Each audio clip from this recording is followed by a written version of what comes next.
Welcome back to another tutorial. Look, we have a boy for this one. Oh, he's just so weedy cutie.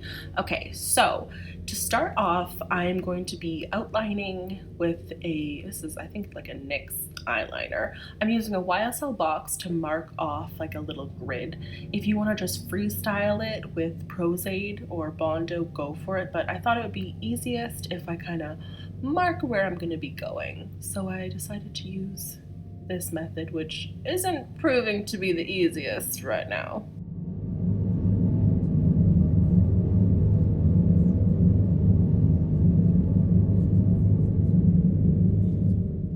So I went down the center of my face, and then I'm also going horizontally across my eyes. So I'm including my eyebrow and then underneath my eye in this kind of pattern I'm doing.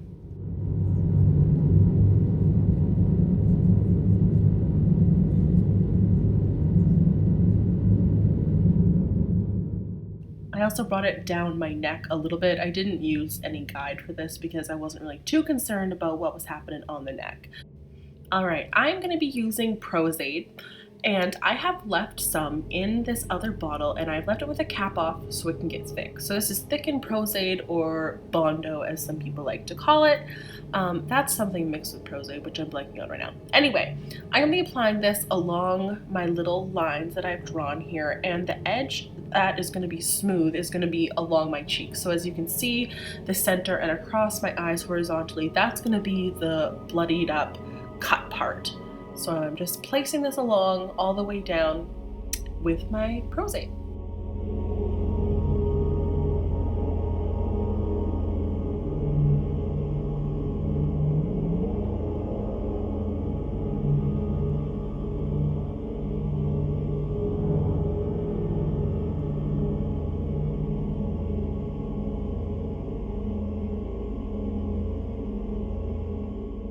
The reason I love working with Aide and Bondo so much, it's just like my medium of choice because you can blend it out so seamlessly with just a sponge and some water. This is a non-latex sponge. I find with sponges that are latex, the Aide just eats it, and same with latex, it just eats it and dissolves it. So I like to get the sponges that are latex free. You can find them literally at the dollar store. I think I got these ones at Dollar Tree. So I am just smoothing that out with that sponge, and it just, as you can see, it just creates like a seamless blend and a seamless edge. So you're not really like playing around with trying to make it perfect. It just automatically does it because the water just helps dissolve it. Like, look at that.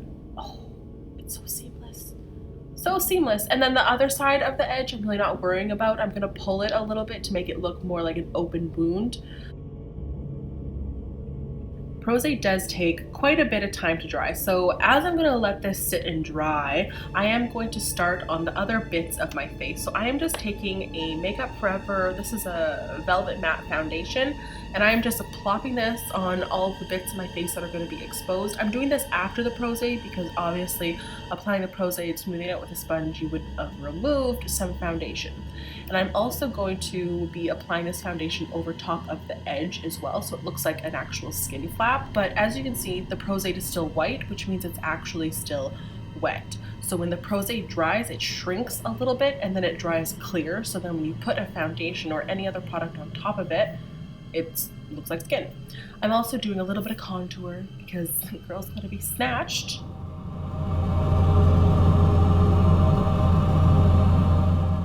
And next up is my latex and my tissue portion of this segment. So this is something you could totally do before the Aide and then build the Aide up over, but I'm showing you can do it either way. So I'm just ripping apart an end of a sponge just so it doesn't have one flat, uniform, square base. I'm gonna take some tissue and apply some latex on. You can also totally do it with Aide as well, but it's just much easier to remove the latex and tissue from your face.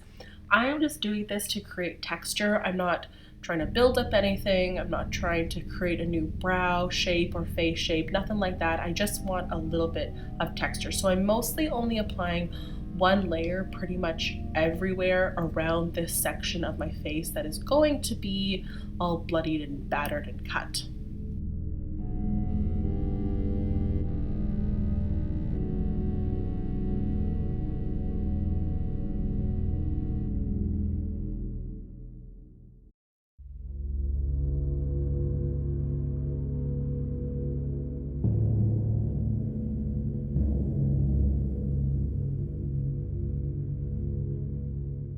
And this is 100% up to you, but I just decided, you know, sitting alone in my apartment with my cats filming this, I was going to apply my tissue over top of my mouth.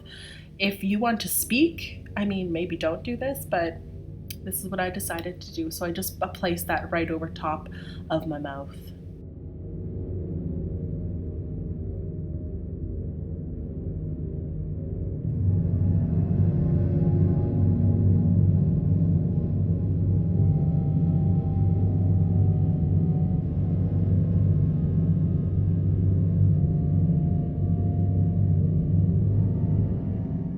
And just a heads up, if you are going to be working with any type of adhesive or any like special effects makeup, be very cautious around the eyes. This is not my first rodeo, so I'm applying it pretty close to my eye, but just everybody, please be careful.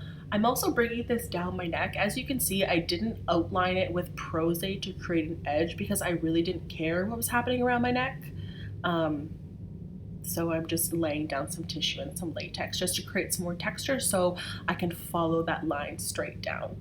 And now with my foundation, the edge is like kind of a bit drier. It's still pretty wet, but I'm just applying that foundation onto the edge just so I can get on with this tutorial.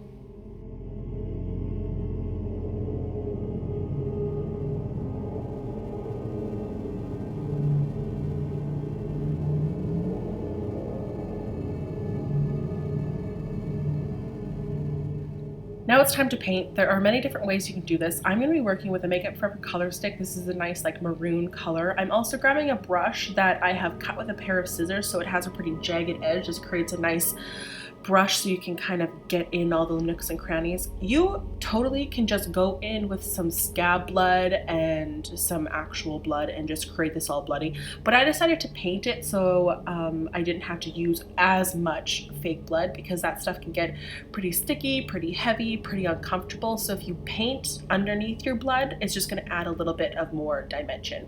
So with this shade, I'm going in and darkening all of the shadows. So where I guess it would be the deepest against the edge is where I'm going to be placing all of this. And now you can actually see like the nice edge kind of coming to life because it's kind of lifting once I've been placing that color there.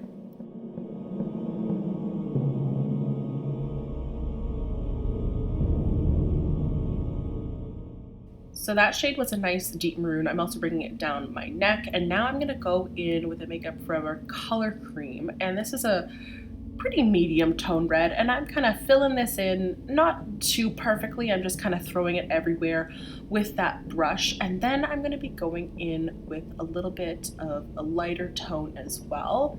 And the lighter tone I'm going to go in with is a little bit more of like a punch of a red. This guy is a little bit more cherry, so it's going to add a little bit more highlights onto it. Now don't worry because your blood is going to cover this, so it really doesn't have to be perfect. I'm also going to go in with a bit of black. This is going to almost make it look like a little bit of scabbing underneath, and like where your blood is kind of pooled and it's almost creating like congealed blood, just something disgusting. So now comes the blood part, and like I said, you can totally just go in with blood to begin with, but as you can see, the color underneath kind of shows through, and I think it just looks so cool. So I've applied this on with a sponge, with a brush. I'm just trying to get it everywhere, and then I am going to be bringing it down my neck as well. Like I said, I'm really not too concerned what's happening on my neck, but that is pretty much the look. I hope you guys enjoy. This is a little bit morbid, and I don't know, it just kind of came to me like, wouldn't this be like so messed up if this was in like a movie or something, like someone like being tortured? Ugh, so freaky.